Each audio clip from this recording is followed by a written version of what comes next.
While names like Bonham, Moon and Pert get most of the mentions in classic rock drummer conversations, there's one name that deserves to be spoken in the same breath: Ian Paice. Best known as the drummer for Deep Purple, Paice's contributions to the development of hard rock drumming are monumental, yet sometimes possibly overlooked. This is a look at the career, technique and legacy of one of the forefathers of today's rock drumming. Born in Nottingham, England in 1948, Ian Paice started out playing violin before moving to the drums as a teenager. His professional career kicked off in the early 1960s, playing in his father's band before joining Georgie and the Ravons and then MI5, who eventually would turn into the band The Maze. It was The Maze, featuring vocalist Rod Evans, that the seeds for Deep Purple were sown. When Deep Purple was forming in 1968, guitarist Ritchie Blackmore, who had been impressed by Paice's playing a couple of years earlier, specifically sought him out. Paice's drumming became the constant anchor through Deep Purple's many stylistic shifts, from psychedelic rock to pioneer hard rock and then heavy metal. His adaptability and foundational style were crucial. Beyond Purple, he also lent his talents to Whitesnake in the early 1980s and has worked with Gary Moore, George Harrison and Paul McCartney. A defining characteristic of Ian Paice's drumming is his deeply ingrained sense of swing, an element often more associated with jazz than the hard rock sound he's associated with. In an interview with Music Radar, Paice stated, "I hear everything with a swing, and even today I have more in common with the rock drummers of the 1950s than the drummers of the 60s and 70s. So let's take a listen to a standard shuffle groove of his to get an idea of that feel and sound. Then we can have a look at how he takes that flavour and applies it in a rock setting."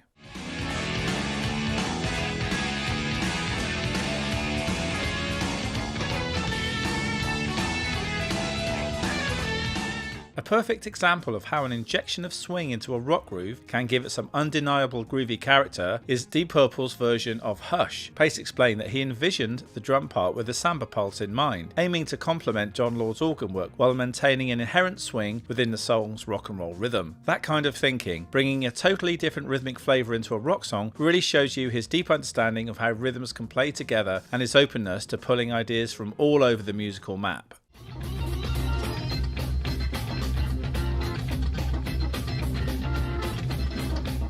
Another thing worth mentioning is Ian Paice's blistering single-stroke rolls. Single-stroke rolls are one of the most fundamental and common rudiments in a drummer's arsenal, but what makes Paice's so special is how he employs them: clarity, evenness, dynamic control, and with musical purpose. For instance, take the track Burn. Single-stroke rolls appear throughout this track and drive it forward with such intensity both in the main groove and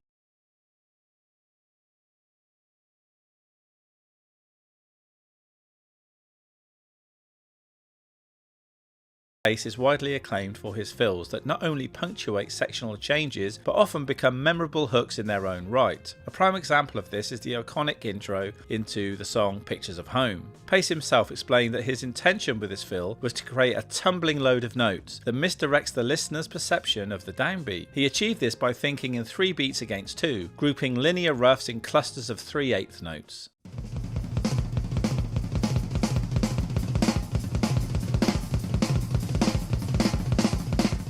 He has often emphasised that his drumming choices, including fills, are always about being musically perfect for the track, rather than just showcasing his chops. This is evident in fills, like the one occurring about a minute into the song Highway Star, or the notable fills throughout the track Maybe I'm a Leo, both fitting into the fabric of the composition so well.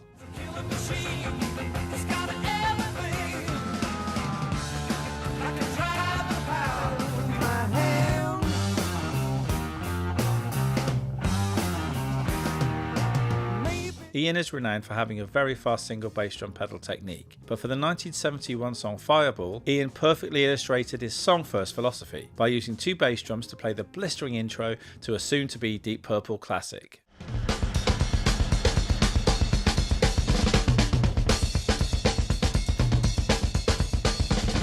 That iconic opening, known for its fast driving kick drum work, is widely considered a precursor to the double bass drumming that became a staple in thrash metal and other heavy music genres. Yet with characteristic honesty, Paice himself admits that this famous part is pretty much the extent of his double bass drum capabilities. In his own words, even 50 years later, he says, "That's all I can do with 2 bass drums. My brain just doesn't work that way." So how did this seminal moment in rock drumming come about? Paice explained that the powerful rolling riff of Fireball simply needed that power of 2 kicks, As a single bass drum player, he initially struggled to get the required speed and power with just the one foot, but as luck would have it, The Who's Keith Moon had been recording in the same studio and he'd left his kit behind, so Paice borrowed it and the rest is history. The Fireball intro is a classic case of innovation born from necessity. You have this incredibly influential drum part, yet it came from someone who didn't consider double bass his forte. It's a brilliant example of Paice's pragmatic, song-centered approach to his craft. The music dictated the technique and not the other way around.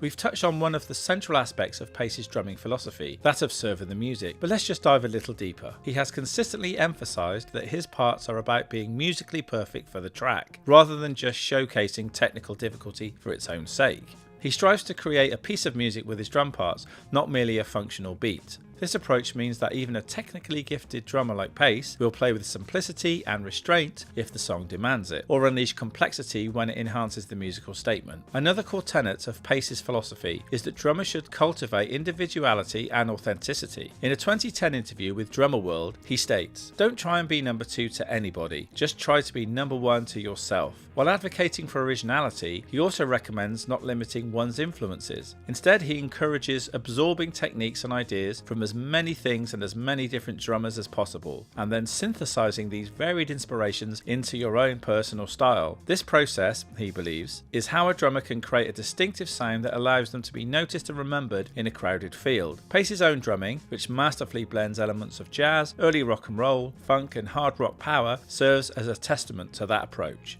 In the formative years of Deep Purple, Ian Paice, like so many other professional UK drummers, gravitated towards Ludwig drums. Around 1968, he played a Ludwig Super Classic kit, typically comprising of a 22x14-inch bass drum, 13x9 rack tom, and two 16x16 floor toms, paired with a 14x5 Ludwig Supraphonic 400 snare drum. But he would later, like so many of his peers, would go to the famous Ludwig 402 as his main snare drum for both live and studio work. His choice of Ludwig was a deliberate move towards achieving a powerful and classic rock tone. On the Classic Purple live album, made in Japan, Ian got a custom-built Ludwig kit consisting of a 26-inch bass drum, 16-inch rack tom, and 18 and 20-inch floor toms. Those sizes were big for then and certainly for now too, but it gave Ian such a deep, powerful tone that people still talk about that drum sound today. This preference for more established designs is further evidenced by his later comments about returning to classic 14-inch deep bass drums, believing that the drum manufacturers of the early era got it right. Even when he later switched to Pearl drums around the Perfect Strangers era, his Pearl signature snare was noted by some as being essentially a Supra knockoff,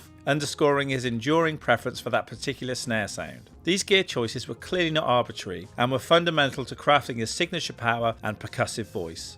Ian Paice has maintained a long and loyal relationship with Paice cymbals, becoming an official artist in June 1971. His choice of Paice was crucial in developing a cymbal sound that could cut through Deep Purple's formidable volume. He also valued their consistency. In a 2015 interview, he noted that when Zildjian had offered him hand-hammered cymbals, he found them to be far too variable, whereas Paice provided a reliable and replicable sound.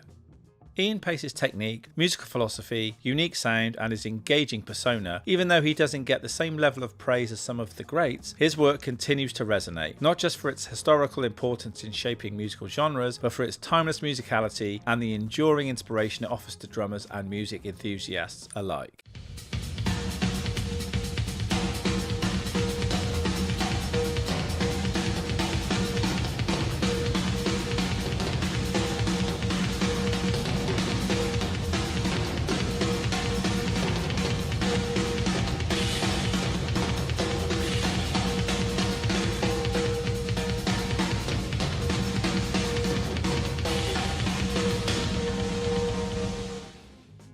Thanks for watching. If you enjoyed this deep dive, hit like and subscribe. Got another underrated drummer we should feature? Then drop it down in the comments.